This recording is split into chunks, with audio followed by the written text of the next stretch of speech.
Yes, I have different glasses on, and I don't want to hear any comments unless you're going to tell me I look incredibly gorgeous in the black ones versus the brown ones. Yeah, I changed my angle a little bit. Anybody notice? Hey, it's Kim at Middle of the Book March, and this is the Moody Book Tag. I was tagged by Shawn the Book Maniac, and the original was created by Slanted Spines. And I'll link everybody's videos down below. I like this one because this is about mood reading and hello. Number one, do you consider yourself a mood reader? Yes, I do. Why do I consider myself a mood reader? Because my favorite thing to do is to shop my shelves, and I'll stand in front of them or I'll sit in front of them and I'll just stare. And I'll say, hey, I want to read that next. Or what do I feel like? A lot of times what I do is I will read, the next book I read will be based on whether I feel like reading a fiction, if I feel like reading a nonfiction, if I feel like reading a memoir, if I feel like reading Sally Field's biography, or if I feel like being super depressed and reading books about Chernobyl. One of the most depressing books I read in the last year or so is The Unwomanly Face of War, but by Svetlana Alexievich, which is very brutal. But I also read all kinds of other fun stuff. Maybe I feel like reading a romance. Maybe I feel like reading fantasy. So yeah, I'm totally a mood reader, and I love sitting in front of my bookshelves and staring and being taken away by the titles and the colors and the contents and whatever. Number two is, do you set TBR lists and do you stick to them? I typically don't, except for the last couple of months because of read-alongs and buddy reads and all that kind of stuff. There are certain read-along months that I really like taking part in. May is coming up, and May is maybe Midrash. I really like that one. I like Nonfiction November. I also like Victober. I have my own read-alongs. I've got my George Eliot and my Cromwell, so there are certain books that I am obligated to read every month. They're just part of the schedule. All of this reading is just for glorious fun. But I don't do TBRs all the time. It's just when I need to stay organized with the reading schedule. And I have set up so many buddy reads in April and read-alongs and everything. So do I stick with it? Yes. However, I tend to read too fast in buddy reads. You'll see. I've been so guilty. I just finished a buddy read with Leo and we blew through it. Now that one was not just my fault. It was him too, because we both could not put that book down. It was Greenwood by Michael Christie. We couldn't put it down. So I mostly keep to the TBR unless I read too fast because I love the book, or I decide to whip it across the room because it's a DNF. Number three, do books affect you emotionally, or does the mood of the book rub off on you? They very definitely affect me emotionally. I'm just an emotional person, so everything is kind of bubbling right up close to the surface most of the time anyway. So yes, books affect me very deeply emotionally. There are certain books that I can't read big pieces of because they're too emotionally disturbing and they cause me anxiety. I'm still reading Roots. Maybe by the time this video goes up, I'll be done. But Roots is one of those, it's a very large book, and it was my March of the Mammoth book, but I can only read it in portions because it's too brutal to read, for me, big chunks of it. There's a book I have on my pile today that I really liked it, but I read one piece at a time because it was very emotion generating. There's a lot going on. And yeah, I'm right on the surface a lot of the times anyway. So she's stealing the blanket off the back of the couch. So these are not all book outlet orders. Those are former book outlet boxes that I've got packed up to ship to my brother with some stuff. And yes, maybe I was using the blanket to hide them, whatever. Number 4, when you're feeling... Oh, wait, there's a second part of 3. Does the mood of a book rub off on you? Well, I don't know if that's the same thing, if it affects me emotionally, or does the mood of the book... No, if a book is depressing, I am not... It doesn't cause me to be depressed when I put it down.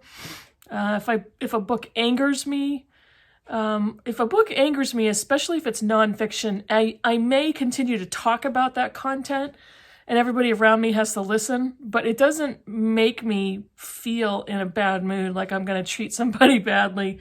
If I read a really happy book, I really enjoy that, because that also affects me very strongly emotionally, but that doesn't change my mood. I do move on from that. And, when I finish a book, I'm pretty much have perspective that, yeah, it is only a book. Number 4, when you're feeling sad, what do you read? Or do you not read when sad? I don't think I ever stop reading. I read. I don't think I go for anything in particular based on if I'm sad. If I feel I need to read something lighter, I'll go for a romance or a contemporary fiction. I will go for essays if they're funny, maybe some short stories. But it's usually if I need something lighter, not happy or sad. So do I still read while I'm sad? Yeah, absolutely. A lot of times reading is... it's that cliche term of self-care. And I say cliche because even though the concept is highly valid and important, everybody talks about that. And I've often seen it used as a justification for other things that are not being caring for yourself. But reading for me is self-care. And reading for me is a way to get away from some unpleasantness, or get away from even my own unpleasantness. If I'm trying to deal with something emotionally that's difficult, I might go and read something and sit down alone to get away from it, even for a short time. So I still read when I'm sad. Number 5, most often do you use reading to escape, to learn, or to critically reflect?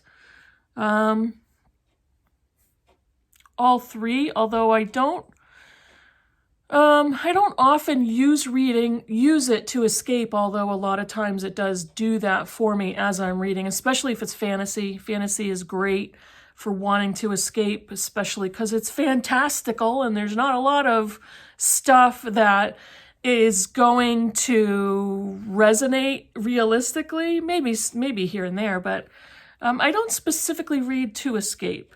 I do read to learn quite often. I'll read nonfiction for that, although I believe that novels have things to teach us as well. Specifically, if I want to go learn something, I'm going to reach for nonfiction. Critically reflect, yes. I kind of do that with everything I read, even if it's a lighter book or a lighter topic. I'm going to find something to analyze in every single book I read. Number 6, what is a book that made you laugh out loud? One of the most recent ones was Big Girl, Small Town by Michelle Gallen, the Irish writer. It's set in Northern Ireland. The main character is Magella. That's for Shawn. And that's how it sounded listening to the audiobook. It's not a feel-good book. It doesn't have a happy storyline and it doesn't have a happy tone. But there's so many things that are so funny in it. And I was listening to the audio and laughing. And the woman who narrates it is Nicola Coughlan, who is in Dairy Girls and Bridgerton, and she's fantastic. And so she was doing the voices, and it's just, the dialogue is hilarious. The other one, anything by David Sedaris. I read his essay Themes and Variations, I think last year. It's an essay, it's one essay, and I was cracking up. Holidays on Ice, his little tiny book about Christmas, I read years ago in July, and I was crying so hard. I was laughing so hard. Tears are just coming down my face, and I almost made myself pass out from laughing. I was having a hard time catching my breath. This book is weird because I didn't love this book, but it made me laugh out loud. And Deacon King Kong by James McBride. There are some really freaky, funny characters in this book. Again, not a really feel-good story, happy atmosphere type of a book, but he's a great writer, and the characters were hilarious. So, yeah. If anybody has not read Holidays on Ice by David Sedaris, just what are you waiting for? Go read it. It's super funny. Number 7, what is a book that has made you cry, or if you don't cry, one that really moved you? Last year, I read with Gemma from Read a Book Gem, Maggie O'Farrell's Hamnet, which made me cry. And this is a book about grief. And I haven't really sobbed with a book for a very long time. It's been years and years, and I don't think I've ever totally broken down with uncontrollable crying. But this one I did cry, and the tears did fall. It wasn't just a little trickle right in the corner. And it was a couple of moments in the book where I did cry, because it's such a heartbreaking and poignant emotion to feel. Grief is complicated, and her writing is gorgeous in this book. She hits the emotions very succinctly. The story is so gut-wrenching and overwhelming with emotion, so that definitely made me cry. This one made me cry in a little bit softer way, but it's George Eliot's Scenes of Clerical Life, and this is actually 3 novellas in this one book, which is billed, that's some kid's name that owned this book before me. So this is 3 novellas linked together in this novel, but it's all about clerical life, and George Eliot is the master of writing about pastoral England, the English countryside, and there's so many moments in here. Again, there's loss, and themes of loss are common through each of the novellas, and so it was very sad. Gorgeous writing, her first novel, but I absolutely love that book. And I just finished A Greenwood by Michael Christie. Leo and I read this as a buddy read. This is a gorgeous book, and there are so many moments in here where it was like, no, that can't happen, or no, she can't do that, or what did I just read? What just happened? And very emotional, very emotion-inducing. There were times when I held my breath and kind of got that frog in my throat kind of a feeling. Beautiful book. Beautiful.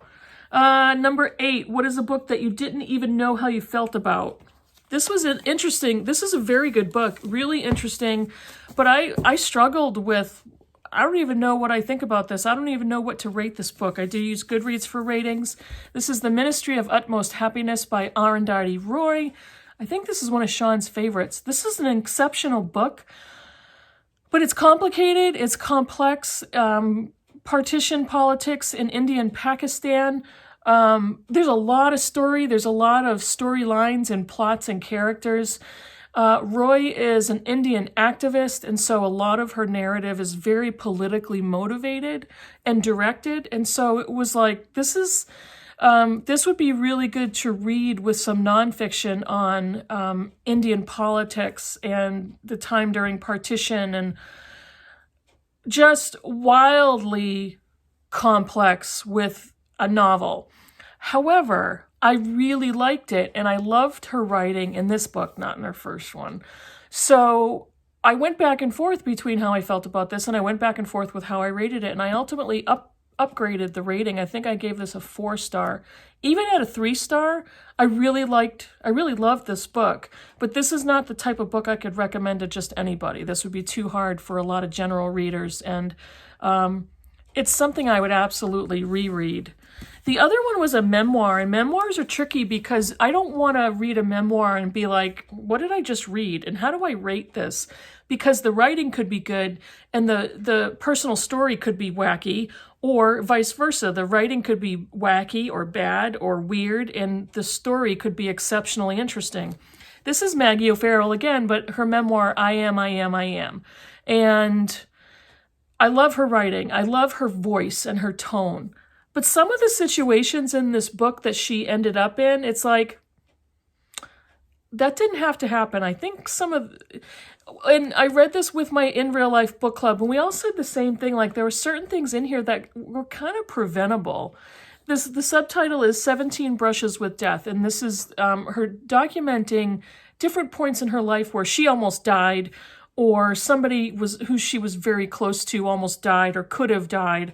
And it's very well written, except that she goes back and forth in time she's writing each section according to body and not the year and not age. So it's a really funnily written book in its formatting.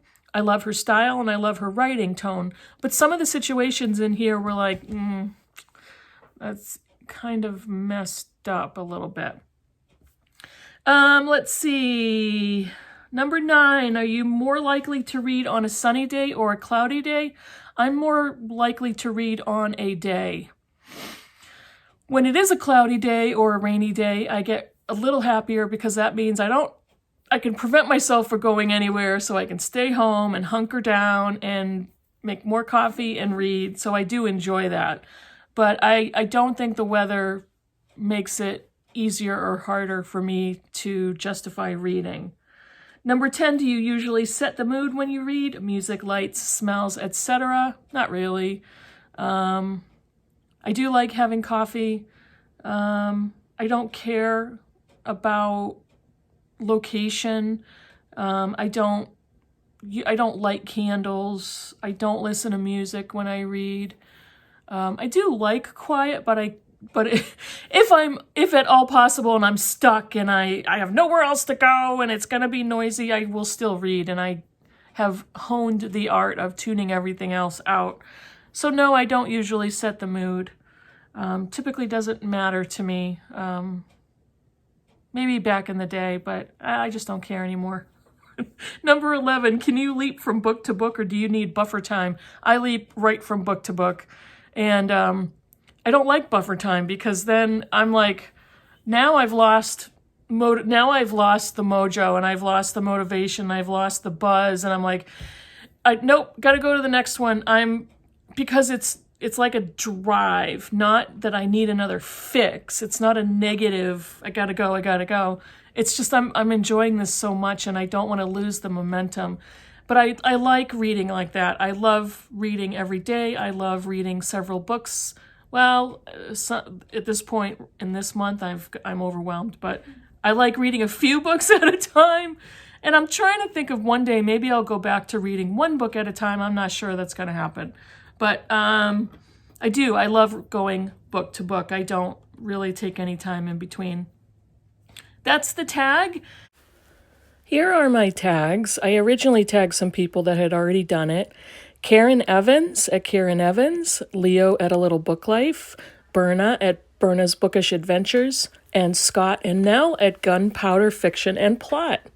Thanks, Shawn, for tagging me. I hope you enjoyed my answers. If you have any comments, write your comments in the box down below, and I'll see you in the next video. Bye, everybody.